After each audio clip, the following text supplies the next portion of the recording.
La Bible nous a parlé tout à l'heure que Simon-Pierre était avec son frère André et Jacques aussi était avec son frère Jean.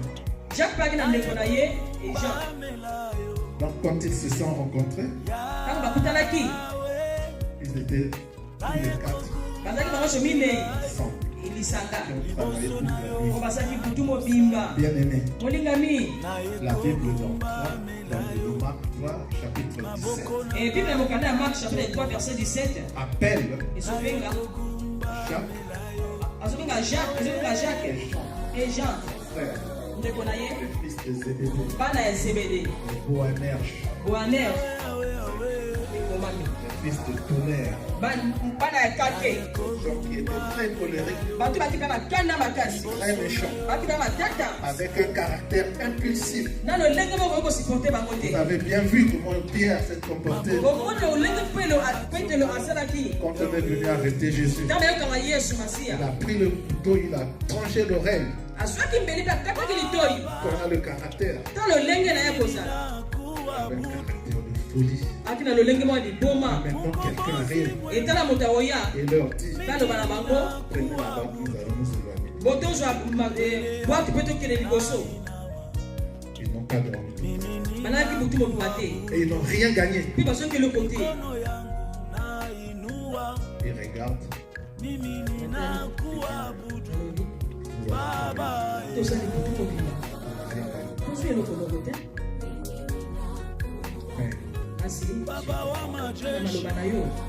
Mais sur ta parole, nous allons partir. Il ne leur laisse pas pécher d'abord. Il va commencer d'abord à prêcher la foule. Bien aimé, il faut avoir la foi.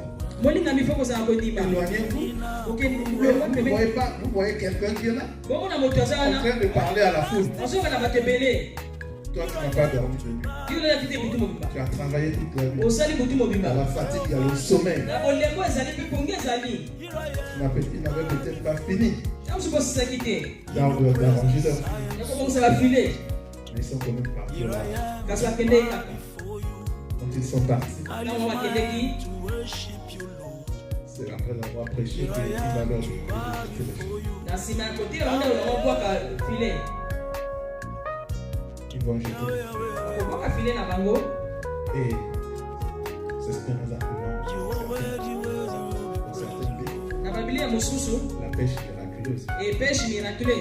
En quoi cette pêche était miraculeuse? Peut-être que vous avez entendu prêcher. Mais peut-être que une personne vous a expliqué pourquoi cette pêche est-elle appelée miraculeuse.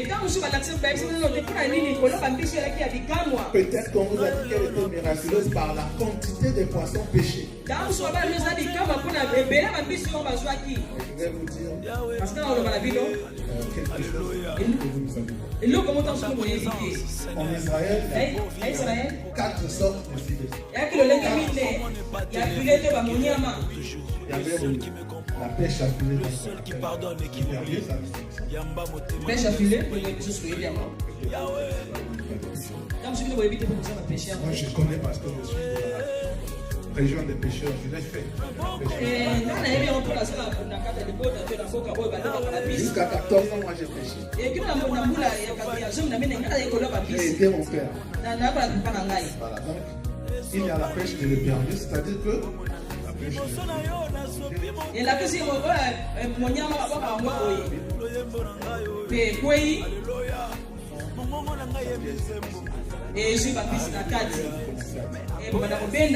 ça c'est ce qu'on appelle la pêche de l'épervier. C'est pas cette pêche-là, c'est pas ce filet-là pour l'église. Le deuxième filet qui est disponible, c'est ce qu'on appelle le filet miroir. C'est un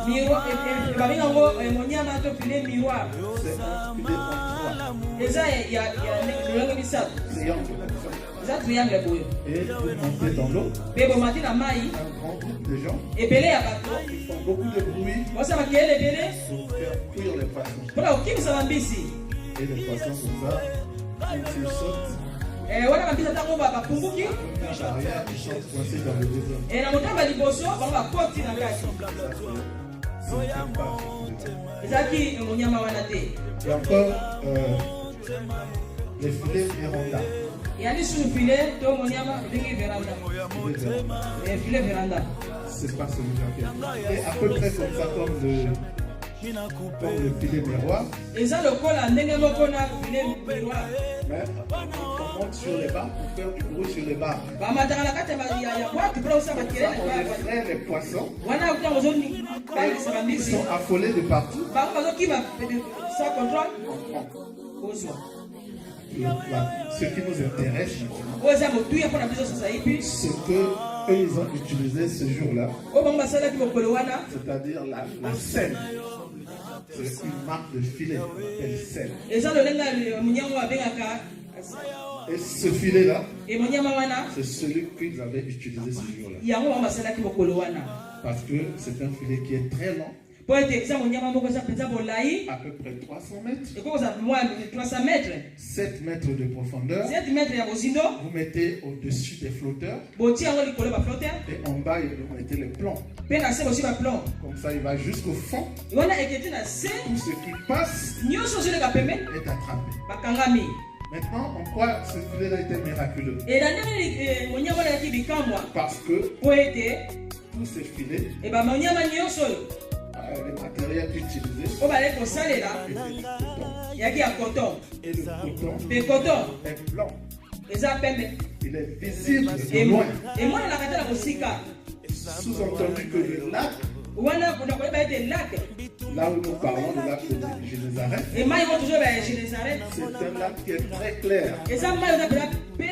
Donc les poissons voient de loin et ils esquivent. Et quand ils voient de loin, déjà c'était piégé. Ils ne vont pas venir. C'est dans cette circonstance-là que les Israélites ne pêchaient pas la nuit, le jour, ils pêchaient seulement la nuit. Là, j'ai un fils. Nous avons travaillé toute la nuit sans rien gagner. À forte raison, le jour où les poissons voient les filets. C'est cela, par ta parole, nous allons quand même chez sans peut-être grande conviction, sans savoir si va évoluer quelque chose. Parce qu'au but de cela, les Israélites ne perdaient son temps le jour pour aller pêcher à cette pêche-là.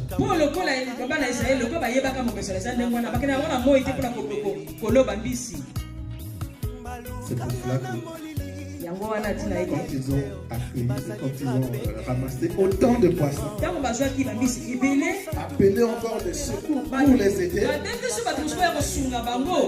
c'était un grand miracle. Dans la journée, on ne peut pas avoir une quantité comme ça de poissons. C'est juste une raison qu'on appelait cela la pêche miraculeuse. Ça a été vraiment un miracle. Parce que déjà la nuit, les poissons ne voient pas.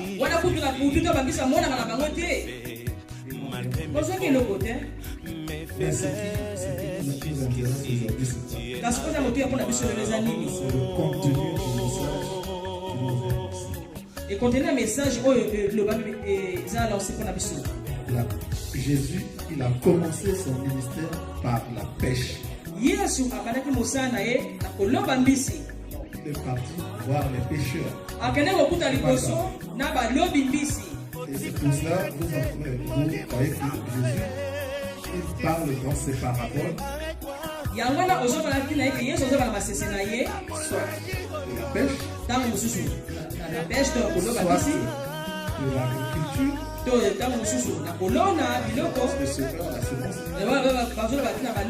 soit l'élevage des brebis.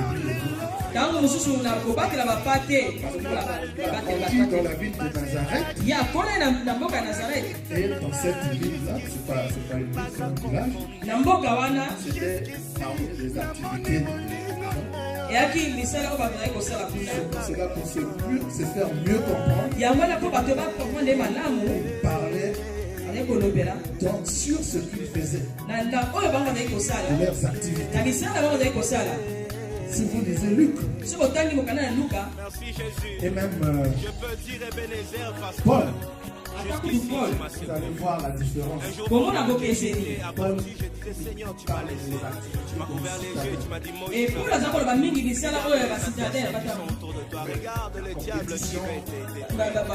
compétition, sport, pour vers mon but, l'activité de la vie. Jésus parle, comme vous disiez, toute la partie où vous allez voir,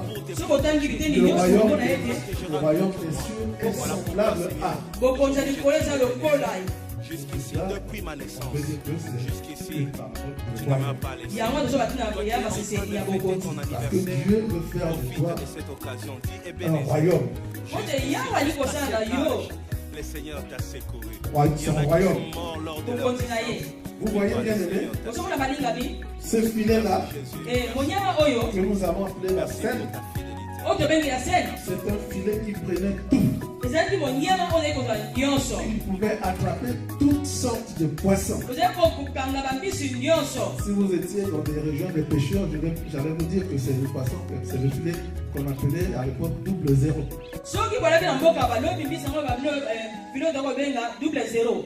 Mais nos mamans l'appelaient cela Sukola Nzongo.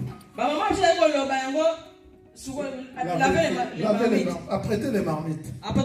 Parce que ça prenait des poissons, toutes sortes de poissons. Mais maintenant, la parole nous dit que il y aura, quand il pêche les poissons, on sépare les bons dans un vase et les autres on jette.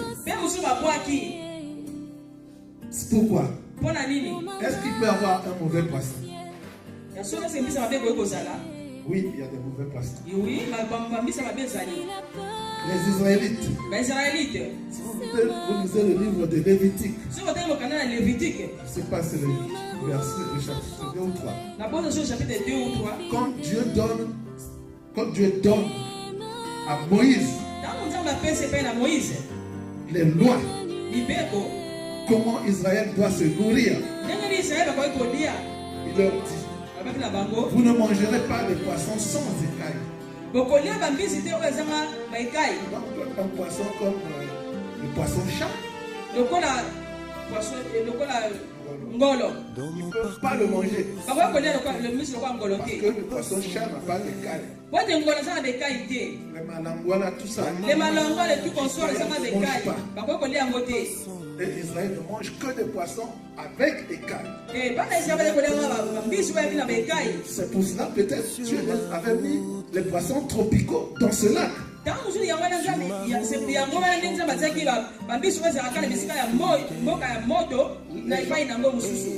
gens disent que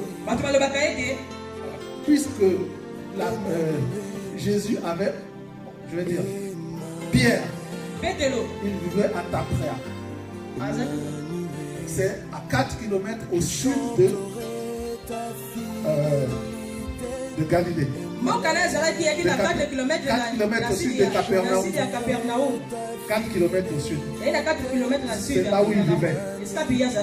Et c'est là où ils se sont retrouvés quand Pierre a demandé à Jésus comment faire pour payer les impôts.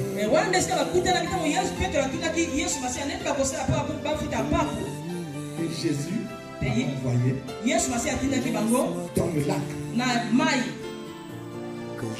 Il est parti prendre un poisson. Et le poisson aujourd'hui en Israël s'appelle Saint-Pierre.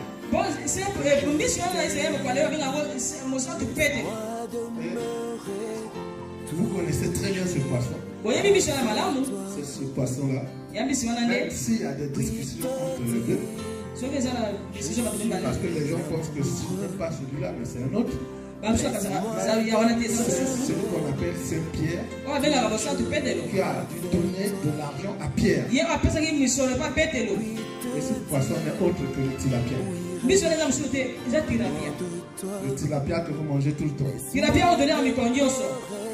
La deuxième sorte, c'est là où il y a des discussions parce qu'il y a le tilapia et la carpe. La carpe.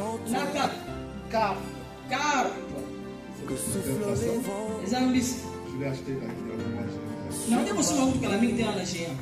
Il est très bon. C'est entre ces deux poissons-là, il y en a un qui avait donné l'argent à Pierre. Si nous voyons bien, l'image du poisson, c'est le chrétien. Amen. Amen. L'eau, c'est l'image de la parole de Dieu. Et le poisson est l'image du chrétien. Donc, Jésus va envoyer Pierre pour aller chercher de l'argent chez le poisson. Et le poisson va lui en donner. Mais Pierre ne savait pas encore. Quand il a rencontré Jésus, que Jésus va lui faire une aussi miraculeuse pêche. Quand il a péché, après avoir péché, puisqu'il avait déjà dit à Jésus que par ta parole, je vais jeter le filet. Maintenant, il voit que cet homme-là n'est pas seulement que celui qu'on peut suivre par la parole, mais on peut aussi se donner à cet homme. Cet homme est un homme extraordinaire. C'est pour cela qu'il dit, retire-toi de moi. Je ne suis pas digne d'être à côté de toi. Et il se jette sur les genoux de Jésus. Je ne sais pas d'où tu viens. Mais moi j'ai péché toute la nuit. Ça fait peut-être 7-8 ans que je pêche parce qu'il avait 26 ans quand il a rencontré. Mais je n'ai jamais vu de telles choses. C'est le même lac que je connais de A à Z. En plein jour. Que tu puisses me donner autant de poissons. Je ne peux pas être à côté de toi. Tu es quelqu'un qui vient d'ailleurs. Moi, par rapport à ma position, je ne peux pas être à côté de toi. Bien-aimé, peut-être que quelqu'un ici pense qu'il ne peut pas être à côté de Jésus. Peut-être que tu penses que c'est un luxe d'être avec Jésus. Ce n'est pas comme ça, bien-aimé. Depuis que Pierre a vu ce genre de choses, et il a dit à Jésus que je ne peux pas, il faut que tu te retires de moi. Et Jésus lui dit, je ferai de toi pécheur d'âme. Au pécheur d'homme, ça dépend. Mais bien aimé, moi je suis un pécheur, j'ai un filet. Est-ce que je vais aller commencer à jeter les filets sur des gens? Moi je ne connais rien en dehors de ça. Maintenant tu dis que je vais pêcher maintenant les hommes. Oui, bien aimé. On pêche aussi les filets. On pratique aussi la chasse au filet dans la forêt. Dans la forêt.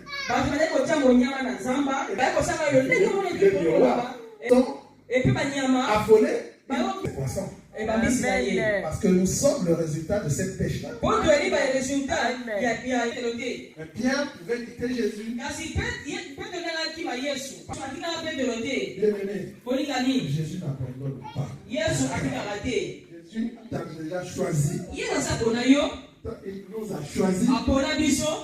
Même si tu l'abandonnes, lui ne t'abandonne pas. C'est à toi de faire ton choix.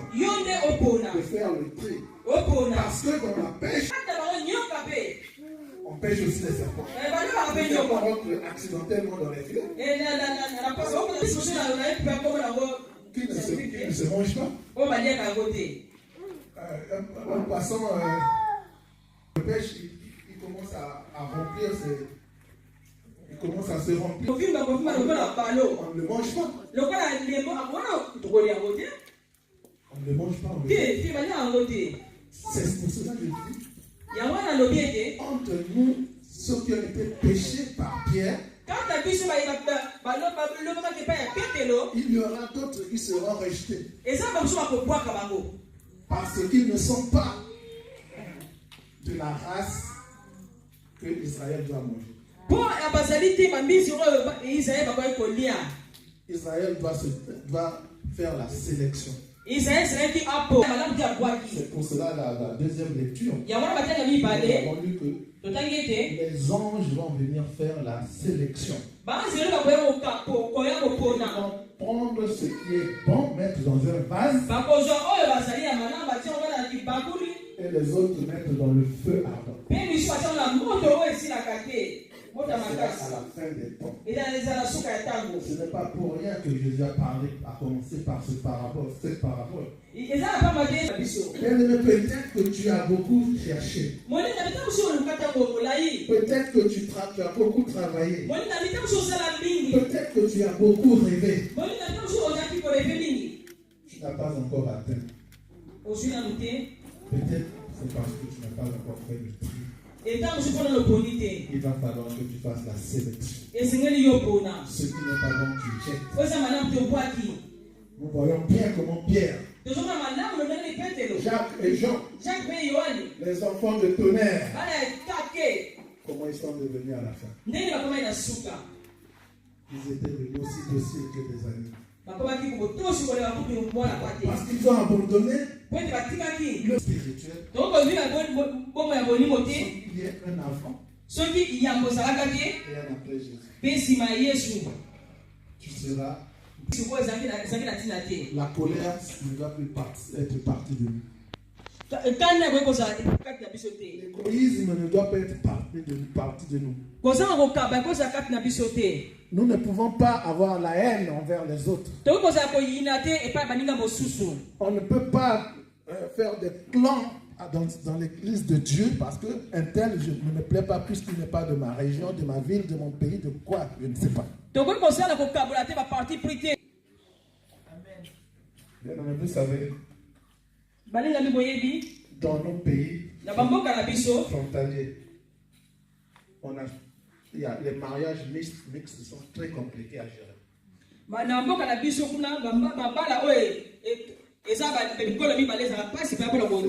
C'est très difficile à gérer. Il y a des familles qui n'autorisent pas qu'un frère puisse marier une femme de tel pays. Je parle de notre Congo.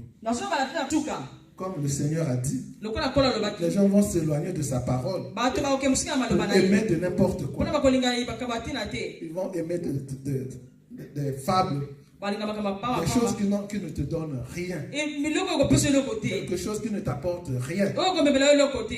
Nous devons savoir une chose. Tout ce qui est sur la terre se paye. Tout ce qui est sur la terre s'achète.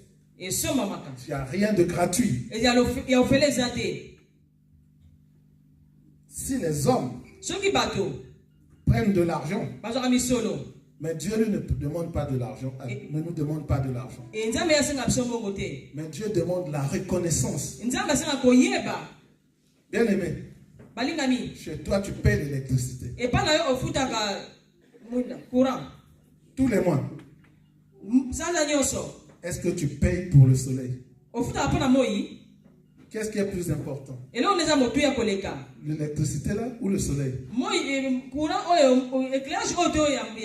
Qu'est-ce qui est plus important? Le souffle de vie ou payer l'électricité? L'électricité, tu payes avec l'argent. Mais Dieu ne te demande pas de l'argent. Dieu te demande que ta foi soit accompagnée de la raison. Dieu veut que tu puisses le mettre en premier dans ta vie. Chaque jour quand tu te lèves, tu prends quand même un temps pour dire Seigneur merci. Et de suivre sa parole. C'est tout ce qu'il te demande. Il ne te demande pas parce que tu ne pourras pas payer s'il te demande. Même s'il te donne des enfants gratuitement. Comme on dit, les enfants sont la bénédiction de Dieu. Mais quand tu vas à la maternité, tu payes. L'homme quitte la femme ou la sage-femme ou la personne qui te reçoit là-bas va t'envoyer une facture. Mais Dieu te l'a donné gratuitement. Vous voyez bien. Pourquoi nous devons nous approcher de Dieu? Pourquoi nous devons donner nos rêves à Dieu? Tu as peut-être beaucoup demandé. Tu as peut-être beaucoup rêvé. Mais tu n'as pas associé ce rêve-là ou ta demande à Jésus. Parce que la parole de Jésus, elle est vérité. On dit il est le chemin, la vérité. Sa parole est la vérité. Puisque nous ne pouvons pas la contester. Mais ce qui est sûr, c'est que Jésus te dit, je suis dans la barque avec toi. Alors vas-y, sur ma parole. Vas-y, fais sur ma parole. Si tu as dit que le ciel, qu'il laisse le ciel ouvert pour toi, tu l'as dans ta vie, alors vas-y. Vas-y, fais ta demande. Si il t'a dit qu'il s'est fait malédiction pour que toi tu sois dans la bénédiction. Mais alors vas-y sur cette parole. Pierre est parti sur la parole de Jésus. Quand il a dit c'est sur ta parole, il a jeté le filet. Et après Jésus va lui dire, tu ne seras plus pêcheur de poissons, mais pêcheur des hommes. Et il est parti sur la parole.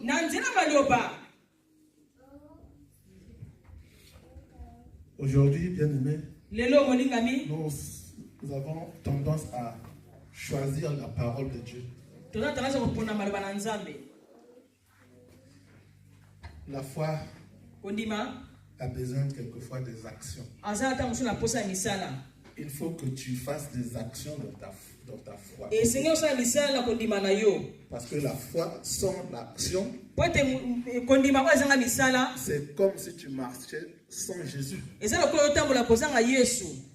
Tu crois, Pierre, vous voyez bien aimé, le peuple juif, quand ils sont partis pour Jéricho,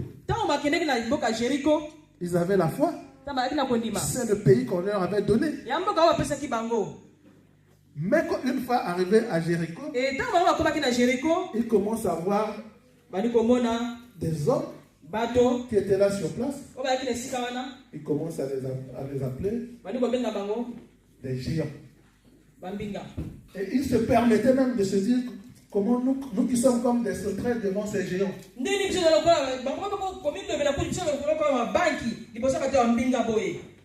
Mais Il a fallu seulement de l'adoration.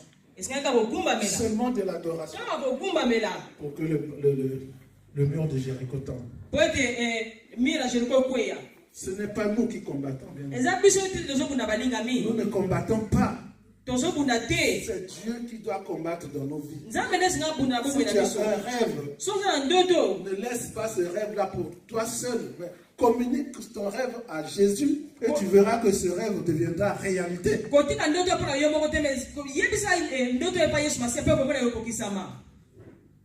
Les pécheurs chevronnés qui ont péché toute la nuit. Si Jésus n'était pas là, il partait bredouille. Mais Jésus dit, ma présence est là, je suis là, allez-y. Jetez le filet. Et puis retirer. Maintenant, en retirant, enlever ce qui n'est pas utile. Et jeter ce qui est inutile. Dans l'eau. Bien aimé, ne sois pas comme cette partie-là qui doit être jetée dans la fournaise. Mais toi, suis la parole de Dieu. Et suis ce que Dieu parle à travers ses serviteurs. Et suis ce que Dieu a parlé dans sa parole. C'est la vérité. La vérité, quelquefois, n'est pas la raison. Mais la parole de Dieu, elle est vraie. Elle est ferme, elle sera là définitivement pour nous. Dans ta vie, il faut que tu aies le juste milieu. Ça c'est bon, je prends. Ça ce n'est pas bon, je ne prends pas. Si tu rates le juste milieu, tu vas rater tout. C'est tout simple. Regardez, un chauffeur de voiture, quand tu appuies sur l'embrayage, si tu n'as pas le juste milieu, la voiture va bugger. Il faut que tu aies l'équilibre pour que la voiture puisse marcher. Notre vie spirituelle est comme ça. Il faut qu'on puisse faire la sélection. Ce qui n'est pas bon, tu jettes. Les mauvais amis, tu jettes. Les parents qui t'emmènent vers la mort, tu les jettes. Parce que Jésus a dit que je vais séparer. Je suis venu pour séparer. Je n'ai pas emmené que la paix, mais j'ai emmené aussi l'épée pour séparer. Ceux qui ne sont pas de moi, ils vont aller brûler. Ceux qui sont de moi, je vais les chérir. Je vais les chérir. Est-ce que vous avez compris toutes ces choses? Si vous avez compris, que Dieu vous bénisse.